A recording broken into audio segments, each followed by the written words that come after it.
Hai guys, welcome back again with Mimin di channel Enkun. Fans pemburu iblis silahkan merapat, karena di video kali ini kita akan membahas lanjutan cerita Kimetsu no Yaiba. Setelah hancurnya benteng dimensi tanpa batas, diiringi dengan para pemburu iblis yang dapat keluar dengan selamat. Lebih tepatnya kita akan mereview manga Kimetsu no Yaiba chapter 184 yang bersumber dari website manga kita, Mangaku atau Komiku. Buat kalian yang belum lihat review chapter sebelumnya, bisa klik link di deskripsi, atau bisa juga klik link di pojokan atas video ini ya. Dan buat kamu yang cuma ngikutin animenya atau tidak mau kena spoiler, Enkun sarankan mending stop videonya aja dari sekarang. Nah, di manga chapter 184 ini, para pemburu iblis saling bekerja sama dalam menyerang Muzan. Namun secara tak terduga, Tanjiro malah tidak bisa melanjutkan pertempuran dan merintih kesakitan. Penasaran? Oke, langsung aja kita bahas. Let's go!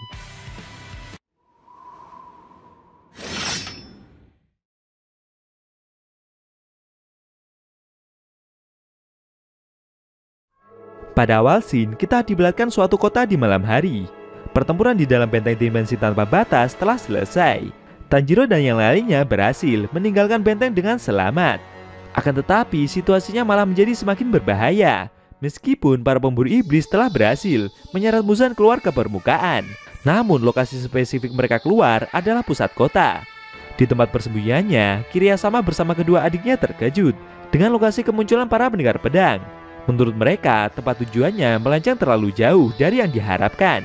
Kiriyasama sadar jika hal itu bisa terjadi karena efek pertempuran antara Yushiro dengan Muzan. Tapi pemimpin pendekar pedang tersebut merasa kagum dengan apa yang Yushiro lakukan, karena iblis itu masih dapat berhasil menyeret Muzan ke permukaan. Lalu Kiriyasama bertanya kepada adiknya, berapa lama lagi waktu yang dibutuhkan hingga matahari terbit. Sambil berkeringat ketakutan, adiknya memberitahu jika mereka masih perlu menunggu sekitar 1,5 jam lagi. Kiriyasama yang mendengar hal itu terkejut. Beberapa saat kemudian, di pusat kota, gagak pemburu iblis menginformasikan kepada yang lain soal lamanya waktu yang mereka butuhkan. Tanjiro yang mendengar berita tersebut merasa kalau waktu 1,5 jam itu masih terlalu lama. Sambil melihat area sekitar, dia juga menyadari kalau ketiga pilar yang ikut bertarung bisa keluar dengan selamat. Namun Tanjiro penasaran di mana Muzan berada, karena batang hidung dari iblis itu sama sekali tidak terlihat di permukaan. Sambil mencoba untuk turun ke tengah jalan, Tanjiro mencoba untuk melindungi diri dan mencium bau iblis di sekitarnya. Dari runtuhan benteng yang sebelumnya berhasil keluar ke permukaan itu, tiba-tiba malah langsung meledak. Ternyata itu adalah Muzan. Sambil emosi dan menggerakkan seluruh tentakel cambuk iblisnya, Muzan menantang para pendekar pedang untuk maju kalau mereka memang ingin menahannya sampai matahari terbit. Lalu iblis itu menggerakkan semua tentakel cambuknya dan menyerang para pendekar pedang dalam skala besar. Beruntung, Kyu, Mitsuri, dan Obanai berhasil menghindar. Lalu dengan sigap ketiga pilar itu maju secara bersamaan dan melancarkan pernafasan masing-masing. Muzan yang mencoba untuk diserang itu masih terus menerbangkan semua cambuk iblisnya. Kemudian pedang milik Obanai berhasil menebas leher dari iblis tersebut.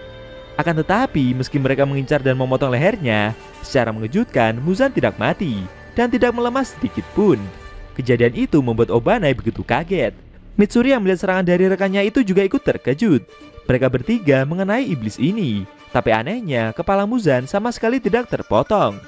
Kyu yang melihat kejadian tersebut menduga kalau sebenarnya mereka semua telah berhasil melukai dan memotong kepala Muzan. Tapi monster ini berbeda. Dia seperti dapat meregenerasi tubuhnya di saat bersamaan. Obanai yang selesai melancarkan serangannya itu mencoba untuk melompat mundur. Dia juga mulai menyadari jika kekuatan regenerasi yang Muzan miliki jauh lebih cepat dari tebasan pedang yang mereka lancarkan. Sayangnya, efek serangan dadakan yang ketiga pilar itu lakukan membuat posisi dari mereka malah jadi lebih dekat dengan iblis tersebut, sehingga membuat Muzan dapat dengan mudahnya melukai mereka semua. Namun saat cambuk-cambuk tentakel itu hampir menebas ketiga pendekar pedang tersebut, secara tak terduga mereka malah diselamatkan oleh para pasukan pemburu iblis yang lain. Dengan sadisnya, Muzan langsung menebas tubuh mereka semua tanpa ampun. Mitsuri, Obanai, dan Kyu yang ditolong itu amat sangat terkejut. Dari arah sebelah, para pemburu iblis yang lain juga berbondong-bondong maju. Mereka semua berusaha untuk menjadi perisai bagi para pilar. Tapi kembali lagi, Muzan membantai para pendekar pedang itu tanpa ampun. Tanjiro yang mencoba untuk diselamatkan itu juga tidak bisa berbuat apa-apa. Para pasukan pemburu iblis masih berbondong-bondong untuk maju menyerang Muzan, dan mereka tidak gentar sedikit pun. salah satu dari pasukan pendekar pedang menginstruksikan untuk tidak boleh takut, tetap waspada dan memberikan perlawanan kepada iblis tersebut. Dia juga mengingatkan kalau para pilar pernah menyelamatkan nyawa mereka hingga tidak terhitung berapa kali jumlahnya. Jika bukan karena para pilar itu, mungkin mereka semua tidak akan bisa hidup sampai sekarang. Mitsuri yang melihat aksi dari para pendekar pedang tersebut berteriak dan meminta mereka semua untuk berhenti. Tanjiro yang melihat usaha itu mencoba untuk mengikuti aksi dari para pendekar pedang tersebut. Menurutnya, jika para pemburu iblis menyerang secara bersamaan, mungkin mereka akan menemukan cara dalam memenggal Muzan. Namun sayangnya, secara tiba-tiba pemburu iblis itu terjatuh dan seperti memuntahkan banyak darah. Sambil batuk-batuk, Tanjiro mencoba untuk bangkit. Tapi semakin lama, kondisinya malah jadi semakin buruk.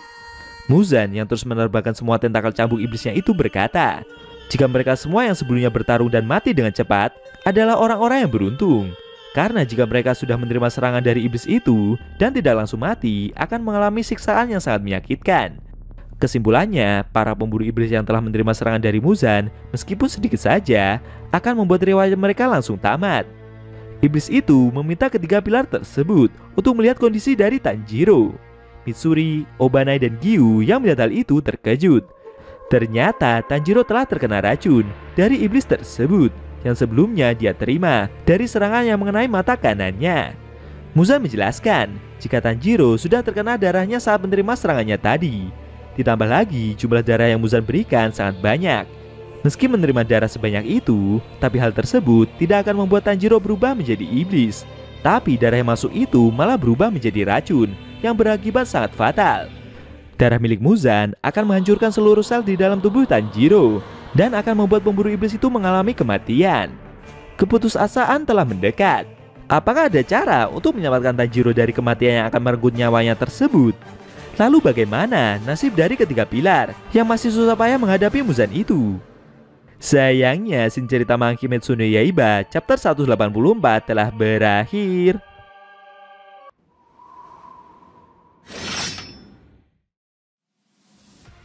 Oke guys, itu tadi review Kimetsu no Yaiba chapter 184 yang isinya memperlihatkan Tanjiro yang tengah sekarat menerima racun dari serangan yang sebelumnya Muzan lancarkan. Bagaimana menurut kamu? Jangan lupa tinggalkan komentar kalian ya. Kalau mau nonton review sebelum atau selanjutnya, bisa klik link di deskripsi. Linknya udah Mimin taruh di sana kok. Buat kalian yang pengen nonton review Kimetsu no Yaiba secara maraton, bisa klik link di deskripsi juga ya guys. Oke? Tekan like kalau suka sama video ini dan dislike kalau nggak suka. Jika ada kata-kata dari Enko yang kurang pas, Enko mohon maaf dan sampai bertemu di video review Kimetsu no Yaiba selanjutnya.